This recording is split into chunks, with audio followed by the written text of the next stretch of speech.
Chav Tes in the Maharal, first column, second paragraph. The Maharal is trying to reestablish a proper approach to studying of Torah. Atim ha-talmidim ha-yekorim. He says, my precious students, Asher nosen Hashem lochem leiv shomei v'das l'kabel. God has given you, endowed you with a heart that understands and the mind that has the capability to retain. V'chelchem lo raiso.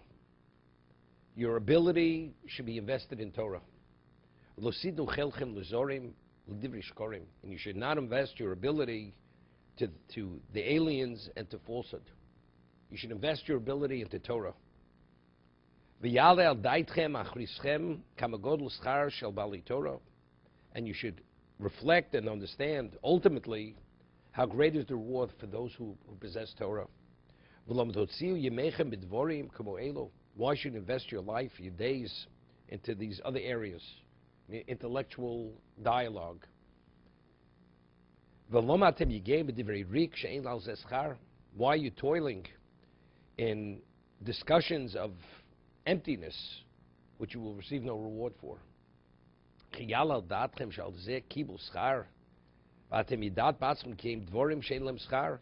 says, do you think for a moment you're going to receive reward for that? You know factually yourself you're not going to receive reward for this. He says, the reason why you have to be concerned for your neshamas is because of the disgrace of Torah. Torah is being disgraced. No, Mishnah Pirkei Avos, right? There's a baskel comes up Chorev every day, right? Woe to mankind because of the disgrace of Torah. The Torah is there. Where's everybody running? Torah is not high in the priority.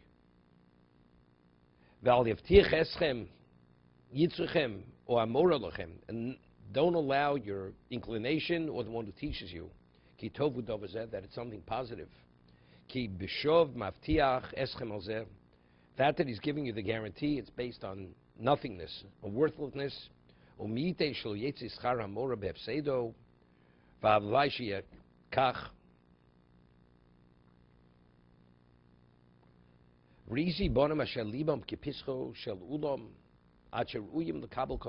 says, I see students who have a capacity and potential, that their hearts are open like the opening of a large room, meaning they have phenomenal capability, capacity. But ultimately their potential is wasted. Like, you know, how many Gedolei Torah do you have in MIT? Right? Seriously. I mean, Jews. People have phenomenal minds. If they would have invested that in Torah, they could be who knows what. I mean, of course, you need many other things. It's not only your intellect, you know. You have Memches Dvom Torah Niknesben. There are 48 ways. You have to have certain characteristics and certain qualities to have the capacity. It's more than intellectualism.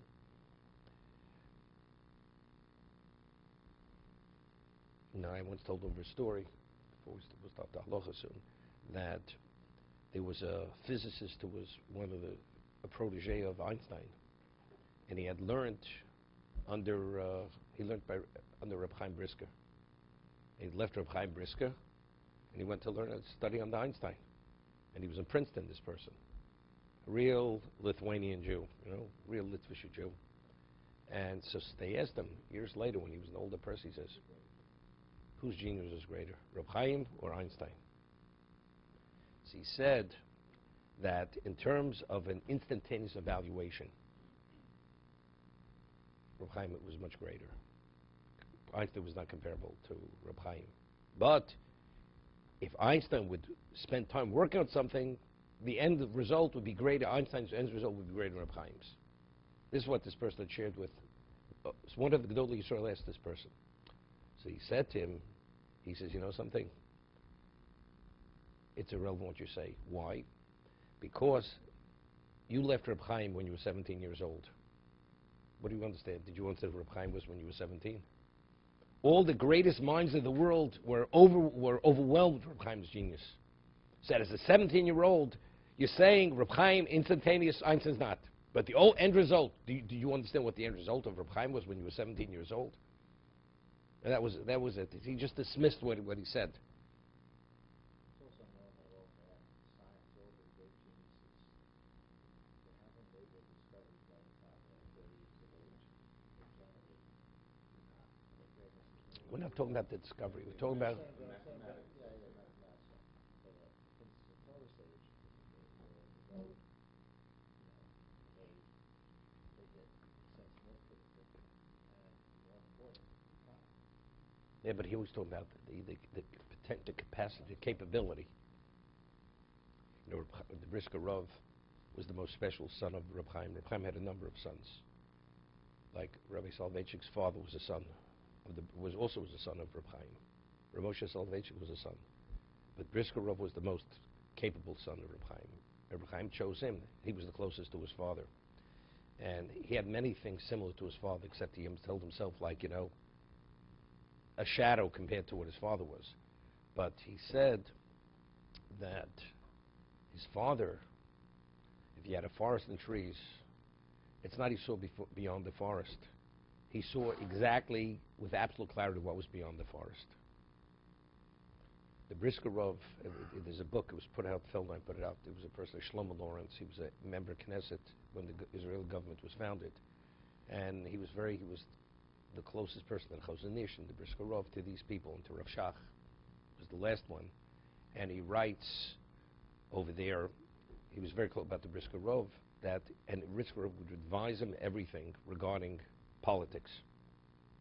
There was things that he thought was clear one way.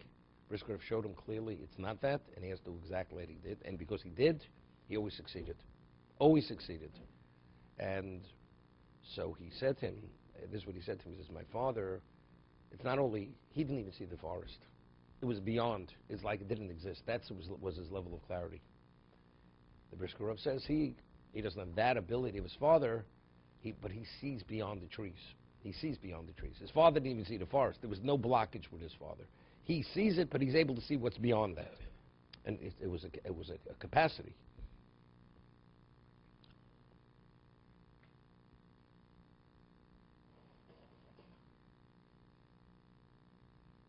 See, it's interesting. To come upon truth, there's so many aspects or prerequisites you need to come upon truth. What do you need to come upon truth? The question is, first, are you looking for truth? Are you looking for truth? Everybody has ego, and you're conflicted with yourself. So, could you come upon truth? So, therefore, a person who's truly a tzaddik and plays by the book, by what the Torah says, what do you need? What are the ingredients and the prerequisites to come upon truth? The Torah tells us what it is. That's halacha l'mishpachim. The memchas dvorim shatorah nikdus b'hem. That's halacha l'mishpachim. This was all given at Sinai. Moshe Kibbel Torah Sinai, the whole Pirkei Avos. Therefore, if you want to be objective, almost on the absolute level, so then you come upon truth. But what about a person who's a genius? Be an Einstein. Be an Einstein. But how do you know you have so many other issues playing within you as a human being simultaneously? So who said you're going to come upon truth? It's not the same. As much as you're a genius, but you're still that deficient human being. So if you're that deficient human being, all that interferes with being able to come upon what truly is truth. To be continued.